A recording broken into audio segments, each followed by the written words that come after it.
Salam değerli izləyicilər. Burada soruşulur ki, uyğunluq gözlənilmişdir. Avstriya ilə Prusiya arasında Sadova döyüşü bir düzdür 1866-cı ildə baş verib, doğrudur. İngiltərə dollar diplomatiyası Almaniya, xeyr. Dollar diplomatiyası ABŞ-a aiddir.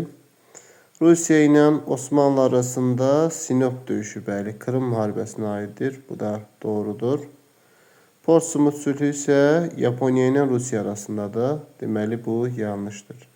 Uyğun cavabımız 1-3 olur. 1-3 də A variantında göstərilib. Növbəti sualda Şah 2. Abbasın fəaliyyətinə aiddir. Hörmüzün Portuqaliyalardan azad edilməsi 1. Abbasa aiddir. Qəç şirini 1. Şəhsafi imzalayıb. Sənətkarların dövlət xəzinəsinə olan bütün vergi borclarını ləğv etməsi də bu 2. Abbasa aid doğru cavab olar. Bəli, C bəndi doğrudur.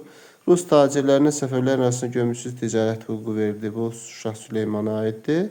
Stepan Razinin yükləri isə Şah Süleymana aiddir. Deməli, elə doğru cavabımız C variantında verilmişdir. Diqqətiniz üçün təşəkkür edirik.